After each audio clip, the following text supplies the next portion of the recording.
क्या आप जानते हैं एक पुल जो लोहे, कंक्रीट या लकड़ी से नहीं बना, एक ऐसा पुल जो सांस लेता है, बढ़ता है और हर इंसान की तरह जीता भी है।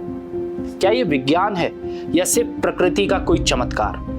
आज क्या आप जानते हैं कि इस खास एपिसोड में हम आपको ले चलेंगे भारत के उत्तर पूर्वी राज्य मेघालय की उस रहस्यमय घाटी में जहां पेड़ों की जड़ों से बनाए जाते हैं पुल। जी हाँ, ये कहानी है लिविंग रूट ब्रिज यानी जीवित पुल की, जहां प्रकृति, परंपरा और परिश्रम मिलकर रचते हैं एक अद्भुत चमत्कार। तो चलिए शुरू करते हैं आज एक नई खोज। मेघालय का नाम सुनते ही हमारे दिमाग में आती है बादलों की जमीन, ऊंचे पहाड़, झरने और हरी भरी दुनिया।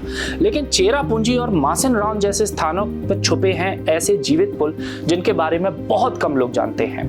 इन पुलों को बनाती है खासी जनजाति जो यहाँ सदियों से रहती आ रही है। ये पुल किसी मशीन से नहीं बल्कि रबर फिग यानी फिकस इलास्टिका नाम की मजबूत और लचीली जड़ों से बनाए जाते हैं। कैसे बनते हैं ये पुल? खासी लोग पेड़ की जड़ों को नदी या गहरी घाटी की तरफ मोड़ देते हैं। धीरे धीरे ये जड़ें बढ़ती हैं, एक दूसरे से जुड़ती हैं और 15 से 20 साल में बन जाता है एक पूरा प्राकृतिक पुल। कोई मशीन नहीं, कोई सीमेंट नहीं, सिर्फ प्रकृति और इंतजार। इन पुलों में इतनी ताकत होती है कि एक साथ 40 से 50 लोग आराम से पार कर सकते हैं। कुछ पुल तो 100 फीट तक लंबे होते हैं और 500 साल तक जीवित भी रह सकते हैं। खासी जनजाति के बुजुर्ग इन पुलों को जिंग किंग जिरी कहते हैं, मतलब जीवित पुल। ये पुल एक पीढ़ी नहीं बल्कि कई पीढ़ियों की मेहनत और धैर्य का प्रतीक है। यह कोई एक व्यक्ति का काम नहीं, पूरा समुदाय मिलकर इसे बनाता है, संवारता है और आने वाली पीढ़ियों के लिए छोड़ जाता है। यह एक जीता जागता उदाहरण है क्लाइमेट फ्रेंडली इंजीनियरिंग का, जिसे ना तो बिजली चाहिए ना ही खर्चा।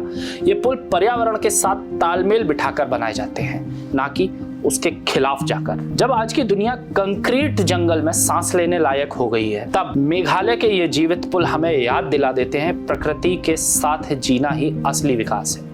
ये पुल ना सिर्फ एक रास्ता है बल्कि एक विचार है जो हमें धैर्य, मेहनत और प्रकृति के सम्मान का पाठ पढ़ा जाता है, क्योंकि असली शक्ति सिर्फ मशीनों में नहीं, प्रकृति परंपरा के मेल में है। तो अगली बार जब आप भारत की खोज पर निकले तो मेघालय के इन जीवित पुलों को देखना ना भूलें। यह सिर्फ पुल नहीं है, ये प्रकृति की कविता है, मानवता की कहानी है। ऐसे और रहस्यमय तथ्यों के लिए जुड़े रहिए आचरण न्यूज के साथ, क्योंकि क्या आप जानते हैं, हम वो बताते हैं जो आप सोचने पर मजबूर हो जाते हैं। मैं अनिकेत दीक्षित इजाजत लूंगा, आज मिलूंगा आपसे नए एपिसोड में। तब तक के लिए नमस्कार। देश दुनिया की सभी खबरें देखने के लिए जुड़े रहिए आचरण न्यूज से। आचरण न्यूज, हर कदम आपके साथ।